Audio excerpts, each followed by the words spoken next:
Hey everybody, welcome to The Box. This is a little one-off planet coaster project that I decided to work on just because I had the idea and I just couldn't help but turn it into something real. To be honest though, I've had this idea for a really long time, for a few years now even, and to be completely honest, it's not even my idea. In 2008, a YouTube user by the name of Moonkin for the Win uploaded a Roller Coaster Tycoon 3 coaster called The Box. And this turned out to be one of the most popular Roller Coaster Tycoon 3 videos ever. And because it was such an easy to do format, because really all he did was create a simple roller coaster layout and then build a sort of checkered pattern building around it to make it feel like a box. So because of this very simple strategy to making this video, it's one that got repeated many times over by different people. And at this point, I think there are over 50 The Box videos on YouTube, and that is really just the standard The Box series made by different people. There are all kinds of variations on this as well, with all kinds of different color schemes. There's also a video called Up is Down by Le Claude, which I believe is probably inspired by The Box, because it's pretty much just The Box coaster with a different building around it. But the same format exists for all of these videos. It is always a coaster inside a sort of chessboard style building where you basically kind of lose your orientation sometimes regarding what is up and what is down. And somebody has made a box coaster in Planet Coaster as well. But personally, I've always wanted to try and take this idea and take it to the next level, in a sense that I wanted to try it in a way that would be realistically plausible. A lot of the box coasters are huge, completely unrealistic, and would never be built in real life, and most definitely don't tend to have layouts that would work in real life, featuring all kinds of inversions and things like that are completely impossible. So I would love to try and see if it's possible to make a quote-unquote realistic The Box coaster that at least, you know, could be feasibly built and survivable if you ride it. And in addition to that, I've always had some lighting issues with the box coasters, because usually the lighting was kind of unrealistic. So for this one, I'm going to try to make it dark and actually light it up with lights as well. And finally, just as a way to add some flair to the whole disorienting experience of it, I decided to make it a Maurer-Sonne spinning coaster, specifically the one that can go upside down, which the game technically doesn't have. Also, what am I saying? Maurer-Sonne, it's a max spinning coaster. But yeah, it's something that works. It's based on, I guess, Time Traveler in real life, although there are now going to be more of these inverting spinning coasters popping up in different countries as well. I believe Plopsaland, Belgium is going to get one as well. Either way, they're a hot new thing on the block, and they're probably one of the coolest, most disorienting coasters out there. So to me, it felt like the perfect opportunity to make a The Box style coaster that is truly disorienting and hopefully to some extent realistic as well. So as you can see, I've worked out the basic layout for the coaster. Honestly, I didn't put too much time into actually making it smooth, because it would take a lot of time with not that much return on investment, I figured, especially given the fact that it's a spinning coaster. I don't think that little pumps in the layout will be that noticeable. But the layout itself is also just quite simple. It mostly features a lot of dive loops and overbanked turns, because these are the elements that, well, for one, they fit very well into the super limited amount of space that I have inside this box. But also, I think they're really disorienting elements. They're elements where you can just constantly bank in different directions and make it very confusing whether you're upside down or not. Just make it confusing in general whether you're going through a half loop or just going through a curve on one of the sides of this box.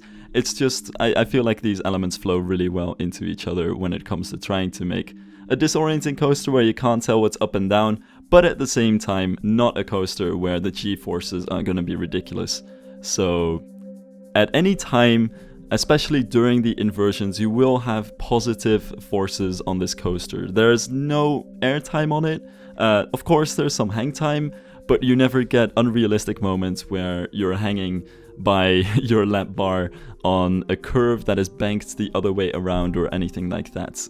Based on G-forces, this coaster should be pretty rideable and not subject the people to too crazy forces. So really my only concern at this point is that if you were to ride this in real life, you might be able to tell from the G-forces whether you're up or down, but I also have to say that at the end of the day, positive G-forces are positive G-forces, so I don't think that given this sort of environment, your body would be very good at telling whether you're going through positive G-forces in a turn or whether you're going through positive G-forces in a loop.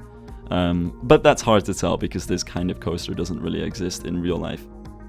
Now, one of the other tricks that I tried to use to feasibly make this coaster feel much more confusing is I tried to connect supports to the closest wall to whichever track piece I was supporting. So down on the ground here you can see that the supports are just simply vertical as they would normally be, but then on the sides when the track comes close to one of the walls of the box, I decided to add supports that are horizontal, so it kind of feels like those walls could be, you know, the ground as well.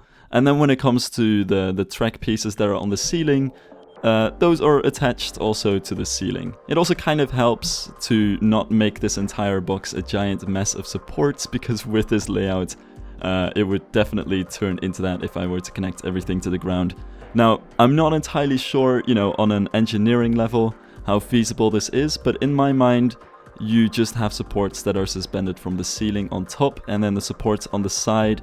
Even though they connect to the walls in a strange way, I did add, you know, diagonal lateral supports to it as well. So from my knowledge, I think this thing should be able to hold its weight. Obviously, I'm not an engineer who like calculates exactly what the forces on the track are going to be and whether it would work out well.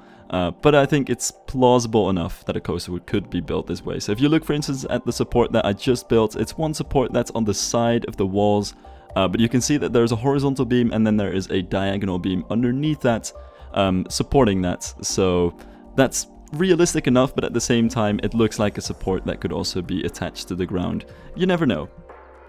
Now that is everything I did for the main chaotic piece of this layout, but there is a mid-course brake run where your sort of disorienting illusion gets broken for a second, just because for, well, I guess realism reasons, I also wanted to give this ride a decent throughput, and these trains aren't too large, so I feel like the capacity of this ride would be way too limited if it didn't have a mid-course brake run. So after all of the madness inside that box, we go into a mid-course brake run, where for a second, I think you get a decent idea of what is up and down. And also after that, I didn't have too much height to play with anymore, so I couldn't do any really crazy elements anymore. But there was one thing that I've always wanted to try, and that is build a corkscrew with a spinning coaster inside a room where you also can't tell what is up or down. So that is really the focus of this second section of the ride right here. Other than that, I have to say that I'm just going to theme everything in a super basic way. There are just going to be concrete walls all around this thing, because it's not really supposed to have a theme aside from being the box, I guess. It's definitely not here to be a beautiful ride. Really, my only goal is to disorient people with a layout that would honestly just be feasible and understandable outside of the context of this disorienting box. So for this corkscrew, I'm just building a small mini box with the same checkerboard pattern. And I'm not sure, you know, if it looks very disorienting right now, but honestly, when I tried testing this thing, even knowing what this raw is like, it's really hard to tell what's up and down as you're on the ride, because with a spinning coaster, you start losing points of reference, and I think this is a crucial difference. With a regular coaster, I think you can always find these little points of reference where you can tell whether you're upside down or not, depending on, you know, in real life how you feel, but even in the game, you can see it. You can see sometimes where the ground is, or you can have a feeling for what elements are shaped like, and you can recognize which part of an element would be, you know, upside down and which wouldn't. So for a loop, for instance, you can always see that the tightest part of the inversion is always the top and is always the section where upside down, because that's where you have the slowest speeds, but you still maintain some of the same g-force. So of course loops are always teardrop shaped, so just based on that track shaping, you can usually tell whether you're upside down or not. But with the spinning coaster, I think it's different, because you just start spinning in all these crazy directions, especially if the spin is completely unlocked. So there's not a lot to hold on to. You just constantly see different things, and even inside this roll, which is really just one simple corkscrew and really shouldn't be all that disorienting anyway, as soon as you start spinning into that thing and you're spinning because, well, the track is literally rotating, but at the same time the car is also spinning on its own axis, it just gets too confusing to keep track of where you're going. I feel like you could compare this maybe to... Okay, so for my experience, perhaps the Vertigo flat ride in Tivoli Gardens in Copenhagen, which honestly is my favorite flat ride in the world. But it has two major sections. It has one part of the ride where it spins just really quickly. It's just a plane on a stick. That is literally just what the whole flat ride is. It's a plane on a giant stick, like a one-plane Ferris wheel that just spins really fast. It sounds boring, but it's so intense that it's honestly a really cool flat ride. But it also has a section of the ride where it's not just the large metal arm that the plane is attached to that spins, but also the plane starts spinning on its own axis, and I think it creates a similar effect to what you get with an inverting spinning coaster. I feel like your body can maintain a decent idea of what direction you're going if you're spinning in one direction, but as soon as two different directions of spinning in a 3D space are involved, it just becomes way too confusing. So I'm kind of relying also on that in this whole build. Now, I have to say, at this point, the coaster itself is pretty much finished. I just wanted to finish off this whole thing by adding a sort of exterior area around it, but it's just kind of... I don't know how I should put it. It's just kind of for my own sense of suspense of disbelief that it could be a real coaster, because at the end of the day, I'm not actually going to theme the outside of this or anything. It's just there to make it believable that it could be a real-life coaster inside a real-life dark ride box. Which, to be fair, I think the building could also reasonably fit into, because it's not that large of a building, and as you might have noticed, I did sink the layout into the ground so that the building wouldn't stick out above the landscape that much. So yeah, all things considered, it's not, you know, bigger than comparable indoor coasters like Rock on Roller Coaster, for instance. So, all things considered, I would consider this a sort of concept of what theme parks could do. I don't think any theme park is ever going to build an indoor coaster like this, but if anybody ever comes up with the idea and has the money for it, then here's the concept. I think it's something cool and something feasible, honestly, that would be really cool to see in real life. We know we have the technology for inverting spinning coasters now. Let's make one indoors and make it so that you can never tell which way you're going. That would be super awesome. Anyway, that's it for the time lapse. I'm gonna leave you guys with some cinematic footage and a POV, of course, and I hope you enjoyed this little experiment. Bye everybody.